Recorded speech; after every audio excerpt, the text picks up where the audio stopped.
Bonjour mesdames et messieurs et bienvenue à Perspective. Je suis Francis Denis. Ce fut une fin de semaine chargée au Vatican puisque vendredi dernier, le pape s'est rendu à Ciampino, une banlieue de Rome, pour une visite surprise à la communauté de l'Arche qui y détient un foyer. C'est dans une atmosphère chaleureuse que le pape a pu rencontrer les personnes handicapées pour les Vendredis de la Miséricorde.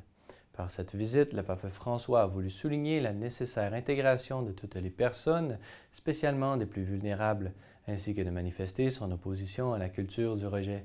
Écoutons ce résumé préparé par nos collègues de la télévision Vaticane. Dans le cadre des Vendredis de la Miséricorde, le pape François a rendu visite à la communauté Il Cico, le grain en italien, à Ciampino, au sud de Rome. C'est l'une des communautés de l'Arche. Dans les deux foyers, à la vigne et à l'olivier, vivent des personnes ayant un handicap mental. Le pape a souhaité que sa visite soit une fête de famille, un moment de joyeuse convivialité, mais avant tout la rencontre d'amour d'un père avec ses enfants les plus pauvres, exclus et souvent écartés de la société. Le Saint-Père a apporté un plateau de dessert et une grande corbeille de fruits. Il s'est assis à une table avec ses hôtes et les volontaires, s'entretenant avec eux en toute simplicité et spontanéité.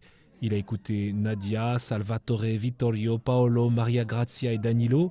Il a aussi raconté son voyage dans les lieux de souffrance. Le pape François a voulu également rendre visite aux malades les plus graves, manifestant sa profonde affection et sa tendresse, notamment envers Armando et Fabio, qui ont été les premiers à être accueillis dans la communauté il y a 30 ans. Le Saint-Père a aussi visité l'atelier artisanal où chaque jour sont créés des objets par les membres de la communauté du grain. Et avant de rentrer au Vatican, le pape François a voulu prier dans la chapelle.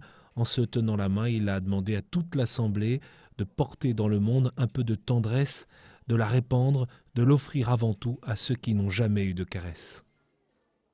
C'est ce samedi qu'avait lieu sur la place Saint-Pierre l'audience générale jubilaire du mois de mai. Malheureusement, c'est sous la pluie que les fidèles qualifiés par le pape de courageux ont pu entendre sa catéchèse sur la miséricorde. Dans son allocution, le souverain pontife a voulu mettre en garde contre la possible confusion qui existe entre la pitié et le piétiste, qui n'est seulement qu'une émotion superficielle ainsi qu'une offense à la dignité de l'autre. Pour Jésus, éprouver de la pitié équivaut à partager la tristesse de celui qu'il rencontre, mais en même temps à agir lui-même pour la transformer en joie, a-t-il affirmé. Écoutons un extrait.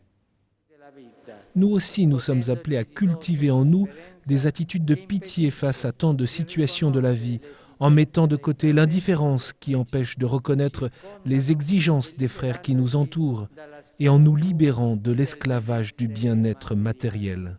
Dimanche matin, le pape François présidait la messe de la solennité de la Pentecôte en la basilique Saint-Pierre de Rome. Dans son homélie, le souverain pontife a souligné le rôle central de l'Esprit Saint qui a pour mission de nous arracher à notre condition d'orphelin pour nous faire devenir des fils et des filles de Dieu. Être fils de Dieu est notre vocation originelle. Elle est ce pourquoi nous sommes faits, notre ADN, qui, même si elle a été abîmée par le péché, elle fut restaurée par le sacrifice du Fils unique de Dieu. Écoutez. En consolidant notre relation d'appartenance au Seigneur Jésus, l'Esprit nous fait entrer dans une nouvelle dynamique de fraternité.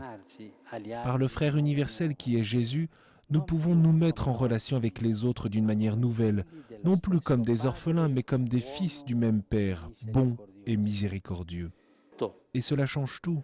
Nous pouvons nous regarder comme des frères, et nos différences ne font que multiplier la joie et l'émerveillement d'appartenir à cette unique paternité et fraternité.